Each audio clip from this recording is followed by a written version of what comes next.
Praise lord.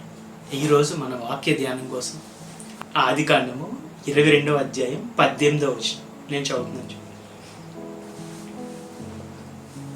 మరియు నీవు నా మాట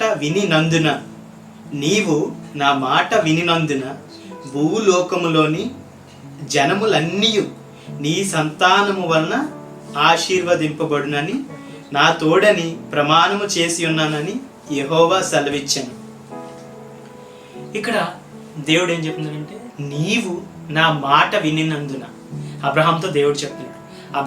అబ్రహాంకి దేవుడు ఏం ఆజ్ఞాపించాడంటే, తన ఉన్న స్వదేశాన్ని విడిచిపెట్టి దేవుడు చెప్పిన వేరే ప్రాంతానికి బయలుదేరి వెళ్ళమన్నప్పుడు అబ్రహాము ఏమి ఎదురు చెప్పకుండా దేవుడికి మాట విన్నాడు. అలాగే అక్కడికి వెళ్ళిన తర్వాత కూడా చాలా విషయాల్లో ఆయనకి మాట చెప్పినప్పుడు, అంటే ఆయన కుమారుని బలి ఇమ్మన్నప్పుడు, లేదంటే ఆయన్ని సున్నతి చేసుకోమని చెప్పినప్పుడు, ఏ విషయంలోనైనా దేవుడు ఒక మాట చెప్పినప్పుడు ఆ మాట ప్రకారం అబ్రహాం ఏం చేశాడంటే చేయడం మొదలుపెట్టాడు.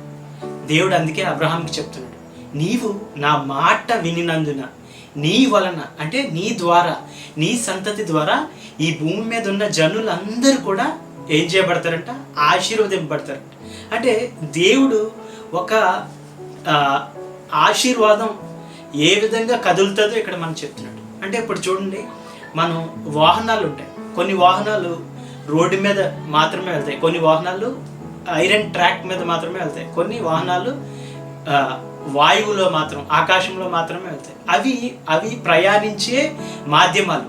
ఆ వాహన ప్రయాణించాలంటే ఆ మాధ్యమం ఉండాలి. ఇప్పుడు ఓడలు ఉన్నాయి, ఓడలు ఎక్కడ ప్రయాణిస్తాయంటే ఆ type of body, metallic body ఎప్పుడు కూడా ఆ విధంగా డిజైన్ చేసిన మెటాలిక్ బాడీ ఎప్పుడు కూడా వాటర్లోనే ఫ్లో అవుతుంది, వాటర్లోనే మూవ్ అవుతుంది, రోడ్స్ మీద మూవ్ అవుతుంది. ఇప్పుడు ట్రైన్స్ ఉన్నాయి, ఆ విధంగా చేయబడినవి ట్రాక్స్ మీదే మూవ్ అవుతాయి తప్ప రోడ్డు మీద ఆ స్పీడ్తో వెళ్ళలేము, వాటర్లో అవి ట్రావెల్ చేయలేవు. అలాగే దేవుడు ఇక్కడ ఒక మర్మాన్ని చెప్తున్నాడు, ఏంటంటే ఆశీర్వాదం ఎలా కదులుతుంది, ఆశీర్వాదం ఈ భూమి మీద జనులందరికీ ఎలా వెళ్తుందో ఆ ట్రాజెక్టరీని దేవుడు ఇక్కడ చెప్తున్నాడు. ఏం చెప్తున్నాడు అంటే, ఎవరైతే నా మాటని వింటారో వారి ద్వారా, వారి సంతతి ద్వారా ఆశీర్వాదం వెళ్తుందంట.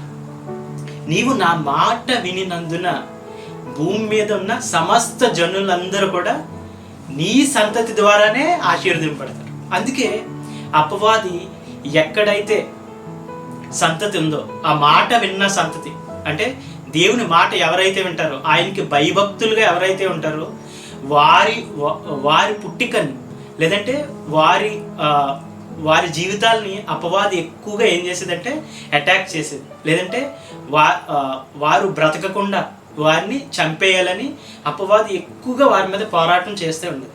ఎందుకంటే బైబిల్లో ఉంటుంది, కీర్తనలో, యథార్థవంతుల సంతతి, లేదంటే యెహోవా యందు భయభక్తులు గలవారి యొక్క సంతతి బలమైందంట. అంటే బలమైందంటే ఇప్పుడు యెహోవా యందు భయభక్తులు గలవారికి బలంగా పుడతారా అంటే ఎక్కువ కేజెస్, లేదంటే ఎక్కువ వెయిట్, ఎక్కువ ఆరోగ్యంగా ఉన్న వాళ్ళు పుడతారా? అలా అని కాదు. అంటే వారు ఆత్మీయంగా, ఆత్మలోకంలో అన్ని పరిస్థితుల మీద, లేదంటే ఆత్మలోకంలో ఉన్న దురాత్మల మీద అన్నిటికంటే వారు బలవంతులు అవుతారంట. ఎవరంట?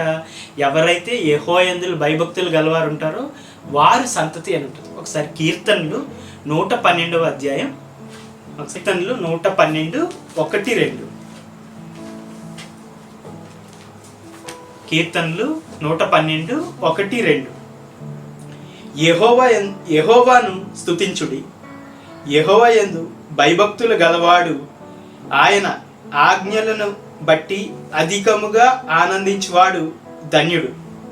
వాని సంతతి వారు భూమి మీద బలవంతులగుతారు. ఇక్కడ చూడండి, ఎవరు సంతతి వారు భూమి మీద బలవంతులు అవుతారంట? యెహోవా యందు భయభక్తులు కలిగి ఆయన ఆజ్ఞల యందు ఎక్కువ ఆనందించేవారు, అంటే ఆయన మాట వినడంలో సంతోషించేవారి ద్వారా బలవంతులు అవుతారంట, ఈ భూమి మీద బలవంతులు అవుతారంట. యథార్థవంతుల వంశపు వారు దీవింపబడతారు. ఎవరైతే ఆయన మాట ప్రకారం యథార్థతగా ఉంటారో వారు మాత్రం దీవించబడతారంట. ఇది వరకు చదువుకున్న వాక్యంలో ఏముంది? ఎవరైతే అబ్రహాం, నీవు నా మాట విన్నావు కనుక నీ సంతతి ద్వారా భూమి మీద ఉన్న వారందరూ ఆశీర్వదింపబడతారు. అందుకే అపవాది మొదటి నుంచి కూడా యథార్థముగా ఉన్నవారి సంతతిని ఎక్కువగా పోరాటం చేసింది. మీరు చూసుకున్నట్లయితే సంసోను తల్లిదండ్రులు సంసోను పుట్టుక మీద ఏం చేసింది? పోరాటం చేసింది. వారు ఎంతో కాలం ఎలా ఉంటారు? గొడ్రాలుగా ఉంటుంది తన తల్లి. అలాగే యేసుక్రీస్తు పుట్టినప్పుడు యేసుక్రీస్తుని చంపాలని ప్రయత్నించింది. అలాగే ఇశ్రాయేలీలందరినీ ఎస్తేరు ఉన్న కాలంలో వారిని కూడా చంపాలని ప్రయత్నించింది. సో ఏంటంటే ఎవరి సంతతి అయితే ఎవరైతే ఎక్కువగా యథార్థతగా ఉండి ఆయన మాట వింటారో వారి సంతతి వారు ఏం చేస్తారంటే ఆశీర్వదింపడతారు. ఇంకొక విషయం ఏంటంటే చాలామంది వారు భక్తి చేస్తూ వారి పిల్లలు ఇంకా రక్షణ పొందలేదని, లేదంటే వారి పిల్లలు ఇంకా సరిగ్గా దేవునిలో ఉండట్లేదనేసి వారు ఏం చేస్తారంటే ఎక్కువగా ప్రేయర్ చేసి బాధపడి దుఃఖపడి వరి అవుతూ ఉంటారు.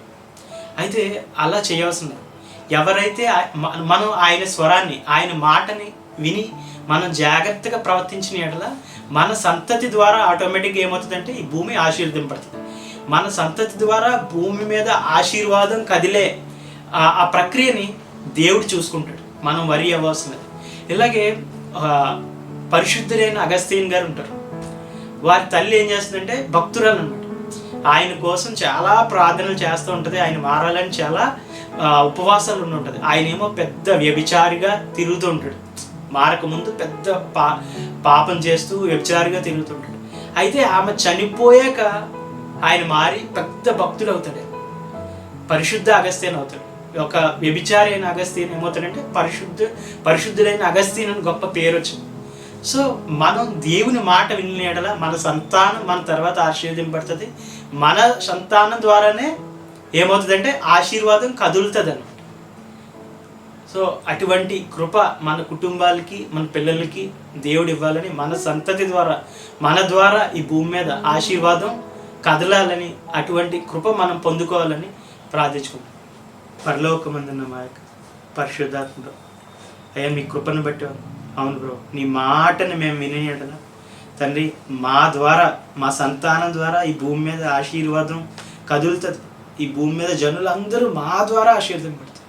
అట్టి గొప్ప కృపను మాకు ఇచ్చినందుకు ఈరోజు మొదలుకొని నీ మాటను మేము తను విని దాని ప్రకారం ప్రవర్తించేవారుగా చేయమని నజరేయుడైన యేసయ్య నామమున అడిగి పొందుకొని ఉన్నాము. ఆమేన్.